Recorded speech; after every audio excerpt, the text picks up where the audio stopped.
Hello everyone, it's Mary. Welcome back to the channel. So I've been talking about organization a lot lately. We have a Paper Crafters Get Organized Summit coming up. If you don't have your free ticket, link is below. Get your free ticket.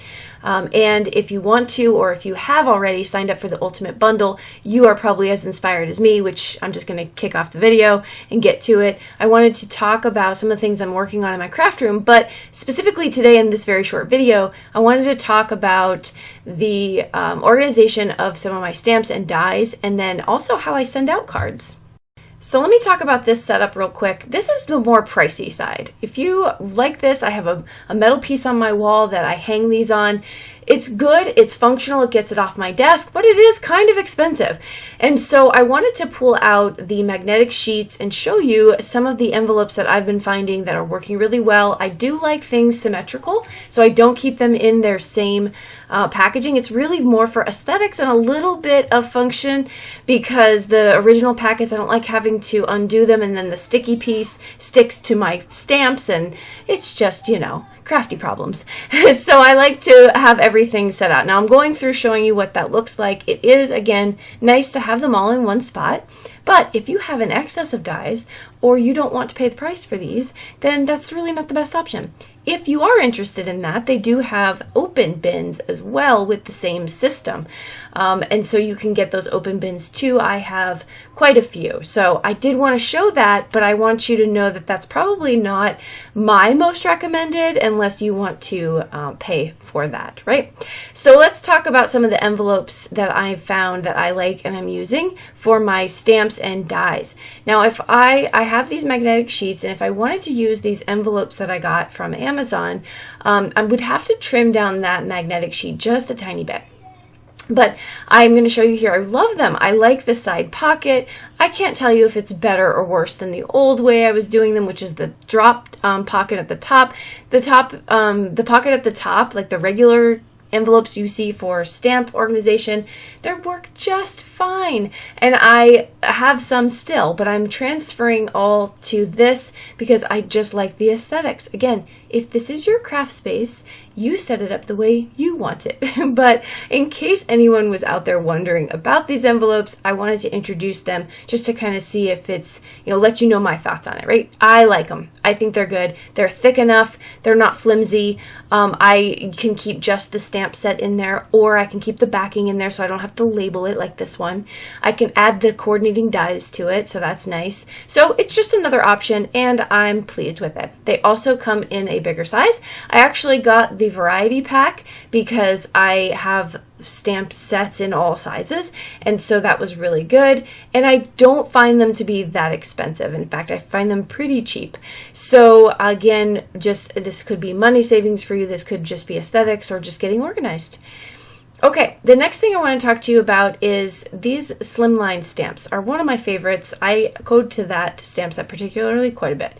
But the packaging it came in is ripping, and I couldn't find an alternative anywhere until I did a little bit more research. And I found these cellophane, or like these very thin pockets. These are kind of like the ones, the A2 size that you would put your cards in to store them, but I found them in the slimline size. So I'm going to show you a couple different ways I used this packaging right here. So this was all on video. I had no idea if these would fit, but that fit these. You can keep just the envelope or just the slimline stamp in there, or you can actually put the backing. Now, these particular slimline stamps from scrapbook.com are a little taller than a lot of the slimline stamps that you'll find because they have the sentiments at the top.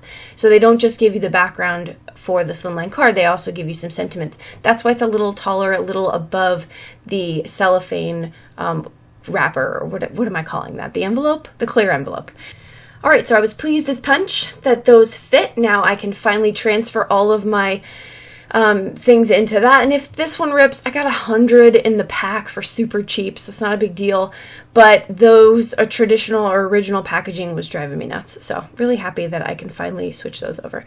But I can also use them for a couple different reasons. One, store your cards, but two, I found these really high quality envelopes. These are the ones that I guess it would fit like a traditional slimline card. And when I say traditional, there really isn't one. It's like these are 8.5 by 3.5 size.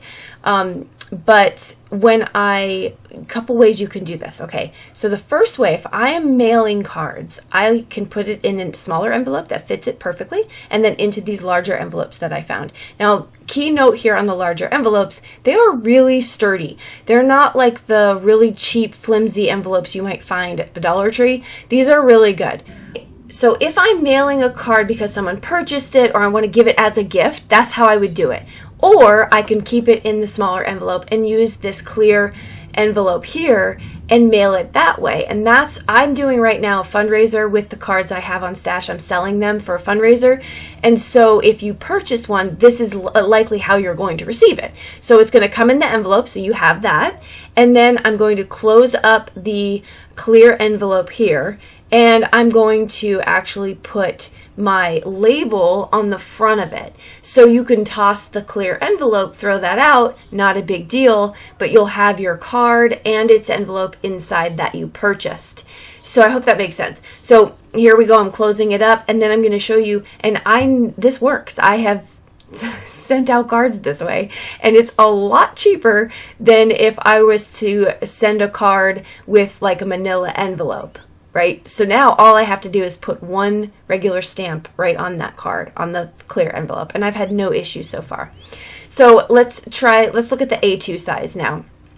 Oh, before I get into that, this was also how you can store your cards too. You just keep your envelope with it, put it right into your cellophane package or your clear envelope, and you can store them. It protects them. So I do recommend that. All right, so with the A2 size card, things are no different. If I was to mail this off because someone purchased it, or I was giving this card as a gift to somebody, someone asked me to make a card recently, very specific card for occupation. They wanted to give to one of their workers, and so this is exactly how I sent it. Now, if I want to store my card, again, no different. I'm just going to go ahead and put that right into my clear envelope and then store it. So I wanted to share that I have found some of these really quality products lately because I've been on the hunt myself. Because I'm having this fundraiser and I'm selling a lot of cards, I wanted to make sure that they were a little bit more sturdy when I was sending them. So happy to share this, and I hope it helps if you're looking for something like this as well and wondering about the quality. All right, so before we go, I'm going to talk to you again about the Paper Crafters Get Organized Summit. I hope you're going. It's going to be so much fun. Tomorrow's kickoff, but it's really important that if you even thought about you want to get the ultimate bundle because you want to be able to have lifetime access to all the presentations as well as a ton of different classes, ebooks, all that extra good stuff, you're going to want to buy that ticket before tomorrow, because tomorrow the tickets go up to $99, and so get your early bird pricing in tonight. Okay, and then I wanted to share something on here about what some of our friends are kind enough to put about the summit. Lisa said she bought the bundle and she's been watching some of the topics, learns a ton, didn't realize it's so worth it. So I'm so happy to hear that feedback come back. Thanks, Lisa, for dropping that for us. It's great to hear. I'm having a blast. Obviously, I have tons more organization videos coming because as I'm doing, I'm sharing. And then this was just some key info and dates if you were curious about the summit.